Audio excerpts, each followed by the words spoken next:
Welcome back. I'm Marcus Peter. I'm joined by a friend whom I get to reconnect with every year at Acton University. That's Jim Babka. He's a social strategist for the Foundation for Harmony and Prosperity, and he joins us today to talk about a way through mission-focused self-management that's beyond the concept of unions. Jim, it's always great to speak with you. How are you? I'm well. I'm glad to be here. Thank you. How's the last year been for you? Interesting. Some health issues, but basically good. Oh, well, I'm sorry to hear that. But well, it comes with getting older, right? Well, I'm glad you're here. I'm glad you're well and able to contribute to this, to this conference, but also just to be here with us. So I want to begin with this. We talked about this last year too, about the concept of unions and what that can do in terms of individual investment in productivity. Well, unions tend to collectivize people and treat them a bit more like numbers. They're just part of a machine. And the trade-off is that they're going to get better wages out of the deal. But it doesn't mean that they're going to be treated as individuals. And, you say the phrase average is half the best and double the worst. It kind of drives everybody into an average position as opposed to driving people to excel, to attempt to achieve. And so we think that there's more dignity in being able to come and compete, to bring your best. And so we're trying to bring a system that is an alternative that recognizes the value of a worker and elevates them in a way that doesn't just use their body, but also uses their mind, and even more importantly, as I'll discuss, their spirit. And as people of faith, we want to think rightly about not just work in general, but about our individual capacity to contribute to the flourishing and building of work and the common good for our fellow man. So can you talk about that and how that sort of contradicts, even though well-meaning, the concept of unions?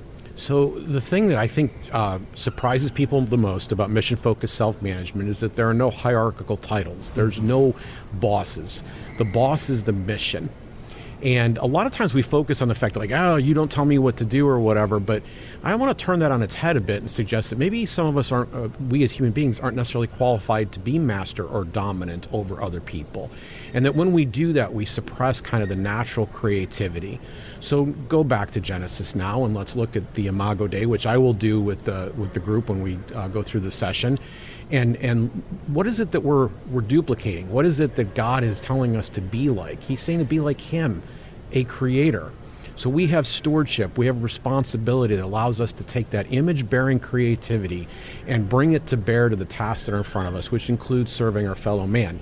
And the better that we are at that in the system of economics that we advocate here, then the more we would be rewarded, but we would also be better servants, and it's because we served so many other people so effectively, so well, at our highest creative potential. So you're not just talking about human contribution, but there's a real sense of individual investment in the mission for the sake of the outcome. Yes. And, Marcus, if you and I were working together on a project, we might see something from a different angle. And, how do we resolve that? What is the practical way to get through that?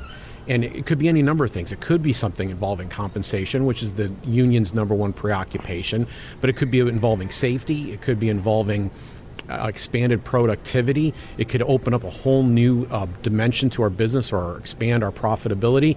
We can have that conversation. How would we go about doing that if we didn't have bosses? What would be the way that we would manage the problem together? And that's much of what we're talking about here, is being able to take not just the person that shows up to work, but their full creativity, their full ability to contribute. And when we do that, what we're effectively doing is also empowering them to go beyond what limitations they thought had been set on them to begin with. Indeed, that's huge. I think this is, for some people, a little bit difficult to adjust to because they are very much used to certainty, to being told what to do, and having very clear expectations set in front of them. That's sort of the institutional status quo today, though. It is, and virtually everywhere. So, when people came into the factories, when we had the Industrial Revolution, right behind that was this idea called scientific management. Guys like Frederick Taylor came along and said, listen, we have to divide people. We have to have people who are going to keep an eye on the workers because the workers are going to steal. They're going to get lazy. They're not going to be focused. They're not going to know what the objectives are. So they just need to be treated a certain way and controlled and commanded in order to get things done. And if you think about it, the military to some degree works this way because there's not a lot of flexibility in the moment for something. But in most cases, in most of our life, there is at least a moment, and sometimes several moments, during which we can stop and plan and talk and confer and figure out how to do something better. And then we can drive each other to excellence in the process. We can learn how to do something. So maybe I've got an idea and I see the problem, but my solution to that problem isn't the right thing. But now that you've heard me say the problem for the very first time, you go, oh, wait, what if we did it this way? And it's through that kind of like working together. So it's community, but it's individuals in community, right? And so both are being honored at the same time. And so you go back to that entire title, mission-driven self-management. The mission here is greater than just the bottom line. It's greater than just the end of profitability. There's a teleology at play, a grand, like you mentioned. We begin with Genesis, but we're also looking to Revelation at the end. Yes. And so in the case of the business or the company, there's going to be a company mission, which is the main mission that everybody's serving. And then you're probably going to be part of a business unit or department. And so they have a mission that contributes to that overall mission. But then you also have a personal commercial mission. This speaks to you directly. What are your talents and abilities? What do you contribute here personally? And it gives a signal to everyone else involved. Well, this is what Marcus does. And so sometimes when they need something and they're like, oh, this sounds like what Marcus does here, they would come to you and they would say, hey, Marcus, I need your help with this because that is your role there. And if you have the capacity or the bandwidth, you're probably going to say yes to do it, but maybe you don't. And then we got to start to figure out what we're going to do next. Do we need to get a contract or hire something? Are we going to divide up the work some other way? But that's all a discussion that we have. And so the business grows very naturally, organically by these almost contractual relationships that happen between colleagues in a self-managed environment. And those contractual relationships are necessary because while we're not trying to build fences per se, they do delineate a sense of individual responsibility for the collective whole. Yes.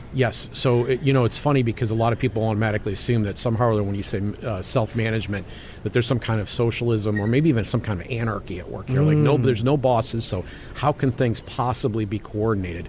Well, every colleague, as we'll explain in this, has a contractual agreement we call it a CLU, colleague letter of understanding, that kind of spells out not just who they are and what they bring to the table, but what their goals are. And my clue would be available for you to review and vice versa. You would know, okay, this. And by the way, most of this happens informally just because we know each other and we work alongside each other. You'd be like, oh, Jim's good at this, but not so much this. I might need to go talk to another colleague.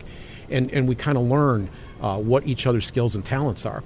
What that does very powerfully for everybody that's involved is it means that people get to choose what they do. And it means they get to, in an accountable fashion, and it means that they get to choose who they work with. And, people who maybe are not as reliable at keeping their word and following through on their commitments, they find less and less work coming their direction because the work needs to get done. There's a mission at play here. And eventually they realize, hey, you know what, maybe I don't fit in here. Yeah. So this isn't necessarily for everybody. I like to go one step further, if I may, though, Marcus. I think sometimes what that's trying to show us is maybe we are trying to be a square peg in a round hole. We just think, okay, I got to have a job and I got to be at a certain place. But what this mission-focused approach shows is, like, well, wait a minute, maybe I'm not in the right spot. Maybe if I tried something different or I worked somewhere else, I would actually be happier. And at the end of the day, happiness is a pretty big deal, even at work. Yeah. Okay, we've got about 30 seconds, very quickly for our viewers and listeners, in terms of thinking about their work rightly in a Christian perspective. You were made for a purpose. God made you a certain way. You have a certain shape. You have certain talents and abilities. If you're just doing the work just to make a paycheck, that's good, but there's something far better available to you. Find what matches your natural shape, the way that God made you. You'll know you're there because your creativity will begin to flow. Jim, thank you so very much. I always enjoy reconnecting with you. My guest has been Jim Babka. He is social strategist for the Foundation for Harmony and Prosperity. And we've been talking about mission-driven self-management, which is an alternative model to management within institutions where we can think rightly about individual productivity and contribution for the sake of the grander whole, which is the mission, ultimately to a teleological worldview, which is an end in God. Stay tuned. I'm Marcus Peter.